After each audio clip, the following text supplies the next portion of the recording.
সম্প্রতি বাংলাদেশের গোপালগঞ্জে একজন মাদ্রাসা ছাত্র বোমা তৈরির সময় ভয়ঙ্করভাবে আহত হয়।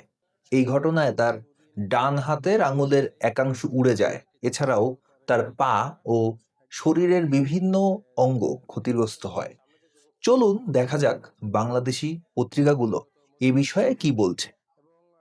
চ্যানেল আই বলছে, গোপালগঞ্জের টুঙ্গিপাড়া উপজেলার নীলফা বাজার এলাকায় বিস্ফোরণের ঘটনায় একজন মাদ্রাসা ছাত্র গুরুতর আহত হয়েছেন। সোমবার 23 মার্চ রাতে নিজ বাড়িতে ঘটে যাওয়া এই ঘটনায় তার হাত, পা ও মুখমণ্ডল ঝলসে গেছে। আহত মতিউর রহমান নীলফা গ্রামের বাসিন্দা মোস্তাক আহমেদের ছেলে। বিস্ফোরণের পর তাকে প্রথমে গোপালগঞ্জ মেডিকেল কলেজ হাসপাতালে নেওয়া হয়। অবস্থার অবনতি হলে উন্নত চিকিৎসার জন্য খুলনা মেডিকেল কলেজ হাসপাতালে পাঠানো হয়। পরিবারের সদস্যরা জানান, এক আত্মীয়ের বিয়েকে কেন্দ্র করে রাতে ঘরে বসে আতশবাজি তৈরির সময় হঠাৎ বিস্ফোরণ ঘটে। এতে মতিউরের ডান হাতের আঙুলের একটি অংশ উড়ে যায় এবং শরীরের বিভিন্ন স্থানে গুরুতর আঘাত লাগে। তবে স্থানীয় সূত্রে ধারণা করা হচ্ছে, হাতবোমা বা ককটেল তৈরির চেষ্টা চলাকালীন এই বিস্ফোরণ ঘটতে পারে। তার আত্মীয় স্বজনেরা দাবি করছে, বাজি বা পটকা নিয়ে খেলতে খেলতে এই দুর্ঘটনা ঘটেছে, কিন্তু বাস্তবতা একদমই ভিন্ন। গোপালগঞ্জ মেডিকেল কলেজ হাসপাতালের চিকিৎসক অসীম কুমার ধর বলেন, আহত ব্যক্তির ক্ষত দেখে আতশবাজি থেকে ঝলসানো মনে হয়নি। এটি যে ধরনের ক্ষত হয়েছে তাতে ধারণা করা হচ্ছে ককটেল বা হাতবোমা হবে। তারপরও বিশেষজ্ঞরা নিশ্চিত করে বলতে পারবেন, বলছে আরেকটি জনপ্রিয় নিউজ পোর্টাল রাইজিং বিডি। অর্থাৎ ডাক্তার তার ক্ষত দেখে ধারণা করছে এটা কোনো আতশবাজি থেকে ঝলসানো ক্ষত নয়, বরং হাতবোমা বা ককটেল বিস্ফোরণের ক্ষতই এরকম হয়। বিষয়টা নিয়ে কেন আমি কথা বলছি, আপনাদের নিশ্চয়ই মনে আছে, মাস তিনেক আগে ঢাকার কেরানীগঞ্জে একটি মাদ্রাসায় বোমা তৈরির সময় একটি ভবন উড়ে যায়। সে সময় বিষয়টি নিয়ে আমি একটি ভিডিও তৈরি করেছিলাম। সম্প্রতি ঢাকার কেরানীগঞ্জে একটি মাদ্রাসা ভবনে বোমা তৈরির সময় নিজেরাই নিজেদের উড়িয়ে দিয়েছে কয়েকজন ইসলামিক জঙ্গি। জানা যায়, কেরানীগঞ্জের উম্মুল কুরা ইন্টারন্যাশনাল নামক মাদ্রাসাটিতে ভয়াবহ বিস্ফোরণের ঘটনা ঘটেছে। এতে অফিসিয়ালি 4 জন আহত হয়েছে বলে খবর প্রকাশ করা হচ্ছে। তবে ধারণা করা হচ্ছে, বোমা তৈরি করাকালীন যে সমস্ত জঙ্গি বিস্ফোরণে আহত বা নিহত হয়েছে সেই সংখ্যাটি অপ্রকাশিত। পূর্বেও দেখা গিয়েছে এই ধরনের বিস্ফোরণে আহত জঙ্গিদের গোপনে চিকিৎসা করানো হয়। কেরানীগঞ্জের বিস্ফোরণে মাদ্রাসার একতলা ভবনের বেশ কয়েকটি কক্ষের দেয়াল উড়ে গেছে। ঘটনাস্থল থেকে ককটেল, কেমিক্যাল জাতীয় দ্রব্য ও বোমা তৈরির বিভিন্ন সরঞ্জাম উদ্ধার করেছে পুলিশ। অর্থাৎ সারা দেশে মাদ্রাসায় মাদ্রাসায় জঙ্গি প্রশিক্ষণ চলছে। আমরা জানতে পারছি কয়টা বোমা তৈরির সময় যেগুলো বিস্ফোরণ ঘটছে সেগুলোর কথাই আমরা শুধু জানতে পারছি। হয়তো হাজার হাজার কিংবা লক্ষ লক্ষ মাদ্রাসায় এরকম কার্যক্রম চলছে। তার প্রমাণ হলো এরকম ঘটনা বারবার ঘটছে, ঘন ঘন ঘটছে। বোমা তৈরির সময় কারো হাত উড়ে যাচ্ছে, কারো পা উড়ে যাচ্ছে, কখনো মাদ্রাসা ভবন সহ উড়ে যাচ্ছে। কেন বারবার মসজিদ মাদ্রাসাতেই বোমা খুঁজে পাওয়া যায়? অন্য কোনো ধর্মীয় উপাসনালয়ে তো কখনো কোনো দিন বোমা তৈরির সরঞ্জাম পাওয়া যায় না। কখনো কি শুনেছেন কোনো মন্দিরে বোমা তৈরি করতে গিয়ে মন্দিরের পুরোহিতের হাত উড়ে গিয়েছে? অথবা কখনো কি শুনেছেন কোনো গির্জায় বোমা তৈরির সময় কোনো চার্চের ফাদার আহত হয়েছেন?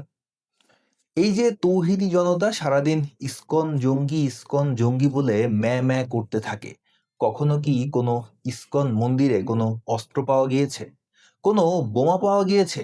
বিশ্বের প্রায় 150টি দেশে ইসকন আছে।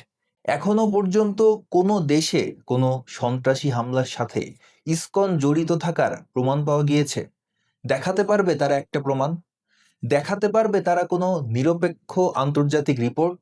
বরং ইসকন মন্দিরগুলো বারবার হামলার শিকার হয়েছে। উল্টো দিকে বেশিরভাগ মাদ্রাসাগুলোই জঙ্গি জিহাদি তৈরির আঁতুড়ঘর।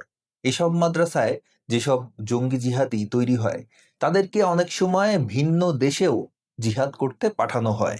বিভিন্ন জায়গার জঙ্গি হামলার ঘটনা পর্যালোচনা করে সেই প্রমাণই পাওয়া যায়।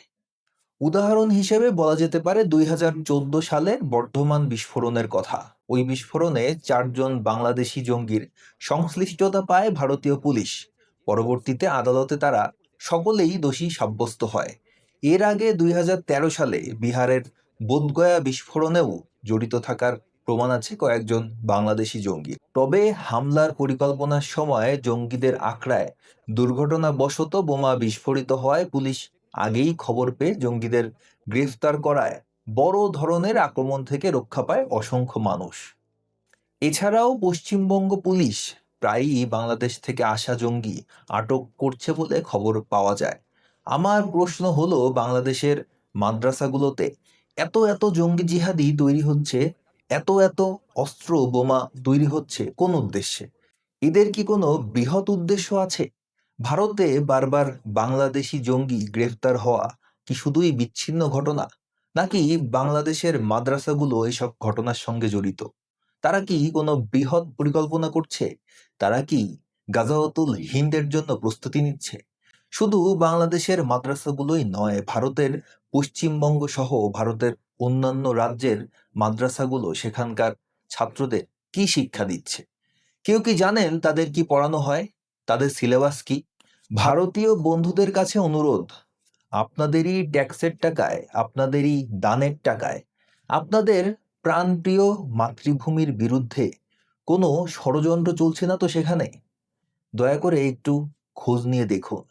আমার বাংলাদেশি ও পশ্চিমবঙ্গের দর্শক, শ্রোতা ও শুভাকাঙ্ক্ষীদের কাছে অনুরোধ, আপনারা বাস্তবতা বুঝুন। এখনো কেউ যদি এসব মাদ্রাসায় দান খয়রাত করে থাকেন, সেগুলো বন্ধ করুন।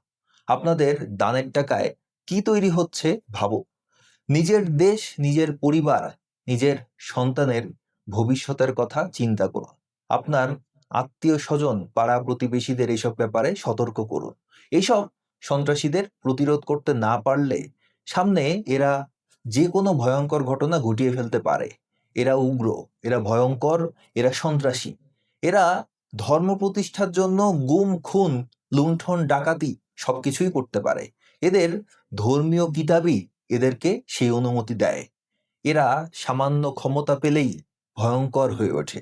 তাই এই সন্ত্রাসীদেরকে প্রতিহত করুন, প্রতিরোধ করুন। পৃথিবীটা সন্ত্রাসমুক্ত হোক, জঙ্গিমুক্ত হোক। উগ্রবাদী, মৌলবাদী, ধর্মান্ধ গোষ্ঠীর আগ্রাসনে আর একটি প্রাণও যেন না ঝরে পড়ে। যারা নিজেদের বিশ্বাস, নিজেদের ধর্ম প্রতিষ্ঠার জন্য মানুষ হত্যা করতে পারে, তারা সন্ত্রাসী। যেই মতবাদ, যেই আদর্শ এরকম শিক্ষা দেয়, সেটা একটা সন্ত্রাসবাদী আদর্শ। ভিডিওটি ভালো লাগলে লাইক করুন, কমেন্ট করুন, শেয়ার করুন। সকলকে ধন্যবাদ।